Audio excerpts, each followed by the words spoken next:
Hey friends, if you encounter the error no email program associated to perform the requested action, then please watch this video.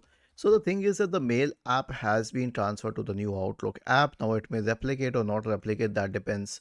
And if it is present in your system, you will be able to open the email. But if it does not, then search for store in the Windows search bar and open store and search for Outlook here and hit enter.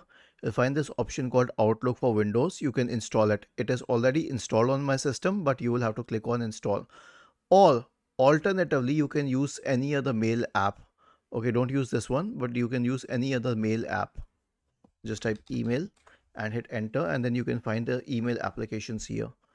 Was this helpful? If yes, then please subscribe to the channel. If not, then let us know in the comment section of the video on how we could help you further. Thank you for watching this video and have a nice day.